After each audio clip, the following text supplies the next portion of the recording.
ভারতের লোকসভা নির্বাচনে দ্বিতীয় ধাপের ভোট গ্রহণ চলছে। একটি আসনে বাতিল হওয়ায় এই ধাপে ভোট হচ্ছে ৮৮টি আসনে। দ্বিতীয় ধাপে রাহুল গান্ধী সহ ভাগ্য পরীক্ষা হবে একাধিক হেভিওয়েট প্রার্থীর।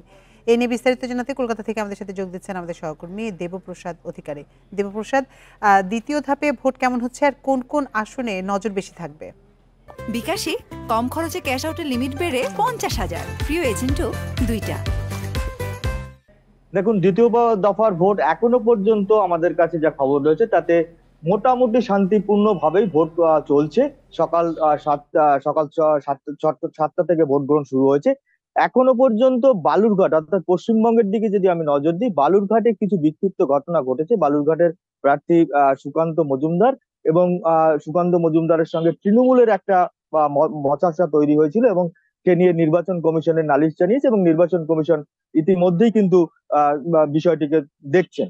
অন্যদিকে যেটা আপনাকে জানিয়ে রাখবো যে এখনো পর্যন্ত যে সর্বশেষ খবর পাওয়া পর্যন্ত যে তথ্য আমাদের কাছে পৌঁছেছে তাতে 15% বা 16% ভোট পড়েছে। কারণ 88টি যে কেন্দ্রে নির্বাচন হচ্ছে সেই 88টি কেন্দ্রের মধ্যে এখনো পর্যন্ত বেশ কিছু কেন্দ্রের তথ্য আমাদের কাছে পৌঁছেছে। তার মধ্যে ত্রিপুরায় 16% মতো ভোট পড়েছে এবং তার পরের অবস্থানেই রয়েছে পশ্চিমবাংলা 15% কিছু ভোট পড়েছে বেশি। এছাড়া অন্যান্য রাজ্যে যেমন মহারাষ্ট্রের দিকে যদি আমরা তাকাই তাহলে দেখবো সেখানে মাত্র 7% ভোট পড়েছে। প্রচন্ড গরম কলকাতা এবং ভারতের বিভিন্ন অঞ্চলে এই মুহূর্তে যে তীব্র দাবদাহ চলছে সেই তীব্র দাবদাহের কারণে ভোটারদের যে উপস্থিত ভোট কেন্দ্রে সেটা কিছুটা হলেও কম হচ্ছে। কারণ হচ্ছে হয়তো বিকেলের দিকে কিছুটা ভোটারদের সংখ্যা বাড়বে এবং সকালের দিকে কিছু ভোটের সংখ্যা বেড়েছিল, কিন্তু তাও তুলনামূলকভাবে যদি দেখা যায় তাহলে ভোটারদের উপস্থিতি কিন্তু কম। অন্যদিকে আরো একটা খবর আপনাকে আমি জানিয়ে রাখবো, সেটা হচ্ছে যে সুপ্রিম কোর্টে একটি আবেদন করেছিলেন যে ইভিএম মেশিনের যে ভিভিপ্যাট সেই ভিভিপ্যাট মিলানোর জন্য আবেদন করেছিলেন। 100টিরও বেশি আবেদন করেছিল যে এই ভিভিপ্যাট এর কাগজ মিলিয়ে দেখার জন্য।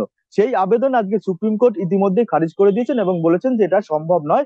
ইভিএম যে সংরক্ষিত রাখতে হবে 45 দিন, তবে কোন রকম টেম্পার করা যাবে না, কোন রকম ইভিএম মেশিনের যাতে ক্ষতিগ্রস্ত না হয় সেটা করা যাবে না। কিন্তু এই যে ব্যালট ইভিএম এর ভিভিপ্যাট পরীক্ষা করে দেখা সেটা এখনো পর্যন্ত সম্ভব নয় এবং সুপ্রিম কোর্ট সেটা জানিয়ে দিয়েছে। দেবপ্রসাদ, আপনি আরো তথ্য সংগ্রহ করুন, আমরা পরবর্তীতে আবার আপনার সাথে যোগাযোগ করব।